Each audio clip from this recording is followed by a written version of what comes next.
Okay, so I'm done with my essay. I want to go play War Crossing 3, The Last Animal Theft of Legends of Rage 4.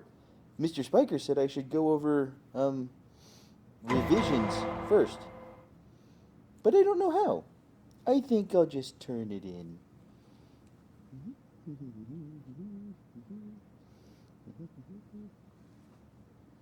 Don't do that! How do you keep doing that? Don't worry about it. So, you finished your essay, huh? I see you're about to turn it in. Did you do revisions like you were supposed to? Yeah, I did. Did you? No. Well, alright then. We're gonna go over revisions. That way we can make sure your essay is complete. Yay. So, what do I do?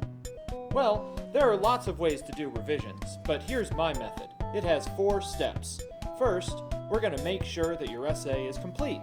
Second, we're going to read it out loud to ourselves to make sure that everything sounds okay and catch mistakes. Third, we're going to reword repetitive sentences. And finally, the 4th step, we're going to run spell check. On to step 1! Step 1. Make sure the essay is complete. I don't believe you. I don't understand why. I have an extremely trustworthy face. But really, there's no trick. I just want you to make sure that you've done everything we've talked about to make sure you get a good grade. Writing an essay is a lot of work, especially when you have to do it all in one go, so there's no harm in looking back to make sure that you didn't forget something you were supposed to have. If it's all there, then this step is done. Okay. So, I need an introduction paragraph, 3 body paragraphs, and a conclusion paragraph. It looks like I got it all. Good enough? Do you have a thesis statement? Yeah, it's right there. Okay. Did you write a counterclaim? Yeah, it's next to the thesis. Okay. How about a conclusion paragraph? Yeah, I already said that. Duh. Okay. Well, that's good enough. One more time for the kids playing along at home. During your first step, you need to make sure that you have 5 paragraphs, an introduction, 3 body paragraphs, and a conclusion. Your introduction paragraph needs to have a thesis and a counterclaim, and your last paragraph needs to be a conclusion. Here endeth step 1. Step 2. Read it out loud. You can't be serious. That's the dumbest thing I've ever heard. Hey, don't knock it till you've tried it, pal. Reading aloud helps you find mistakes that your brain just skips right over when you're reading it in your brain. Besides, it forces you to slow down, and when you trip over words that you've written on the paper, you may find that it's because there's a problem with the sentence that needs to be fixed. Well, that's all good or whatever, but I'm not gonna sit in a classroom and be the only dork reading his essay out loud. If I read the essay out loud, it makes me look like a nerd who cares about school. And I'm not a nerd. Plus, the only people that read out loud are babies. I'm not baby. I'm growed. You're growed? Yeah. Just whisper it to yourself so that nobody can hear you. It's really not that big of a deal. Calm down. Okay. Everyone takes the same classes and it doesn't matter. Wait, everyone takes the same classes. Okay. Students should definitely choose their career later in life. Not chose. Choose. I left out a no. Okay. Okay. I admit that helped. I found a couple of mistakes. And you didn't look stupid either. Don't patronize me. What's next? Step 3. Reword repetitive sentences. We need to reword some of the repetitive sentences in your essay. This is important for a couple of reasons. For one thing, if you followed all the steps that I've shown you thus far, Which I did because otherwise this would be a pretty lousy video.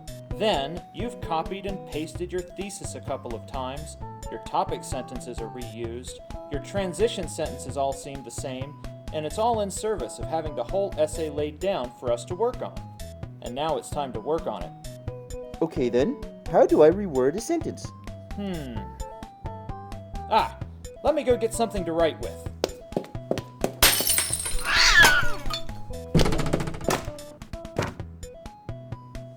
There we go. This is perfectly normal. Golly. So here's our sentence. Choosing a career makes sure their classes are relevant. You've used that same sentence both for your transition sentence and your second topic sentence. We need to reword one of them. That's what you told me to do. Yep, I did. And it worked. You wrote the whole essay. We just need to make it read well now. Let's start by finding the subject and the verb in this sentence. In this sentence, the subject is the action of choosing a career. The predicate is makes sure. So let's find other words for those. How about replacing choosing a career with picking an occupation? Well, that's technically what I asked for, so let's go with it.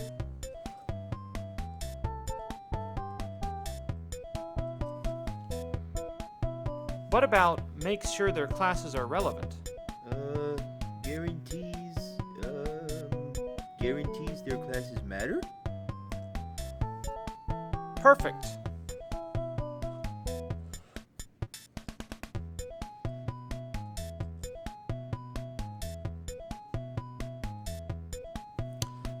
Picking an occupation guarantees their classes matter.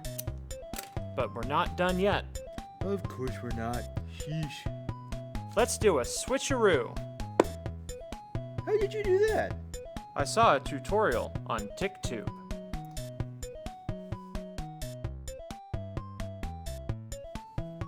Now it says, guarantees their classes matter, picking an occupation. That just doesn't make any sense at all, does it? No, it feels like it should say, to guarantee their classes matter, students should choose an occupation, early. You beat me to it. Perfect. To guarantee their classes matter, students should pick a career early. Now, rinse and repeat for every sentence that's repeated in your whole essay. You dig? No. Digging is hard work. Step 4. Run spell check. Okay, I have issues here. Okay, what are your issues here? Well, anytime I type anything on this computer, I get the little squiggly red lines that tell me as soon as I spelled something wrong. I'm obviously not going to leave any of that in my essay before I turn it in. I think you could cut out a step and make this whole theme seem like less work. Well, you'd think so, but many of your essays for school here are going to be typed in a program called My Access, or in the software that's used for SOL testing. The last time I checked, those programs don't automatically spell check like Microsoft Word or like in your web browser. You have to manually click a button, and then you get your red squiggly lines. And even then, it only checks to see if the word is correctly spelled. It doesn't check to see if you've used beats instead of beats, or there instead of there. You're going to have to manually double check those things for yourself, using your eyeballs. But what if I miss some? That's ridiculous. What about Grammarly? Or the blue-green underlines in Microsoft Word? What about those things? Well, if you miss a couple things, it's not the end of the world. You don't have to do this perfectly. You just have to do good enough to pass. This series isn't called How to Be Perfect at Essays. It's called Essays for Students Who Hate Writing Essays. The things that we check for at the beginning of the video are arguably all more important. And personally, I'm all for using Grammarly and Microsoft Word suggestions. They're just not available on formal essay tests like this. That's all. Wait, the music stopped. Yeah, that's because we're done. Really? Like for real this time? I don't have to do anything else? Not for this video series. This is the last one. We're pretty much done. Really? No tricks? No twist endings? Yeah, really. Go ahead and submit that essay. You don't have to tell me twice. Done. I'm gonna go pull up some War Crossing 3, The Last Animal Theft of Legends of Rage 4. Sweet freedom! Okay. Now, where'd I put that stuff for Romeo and Juliet?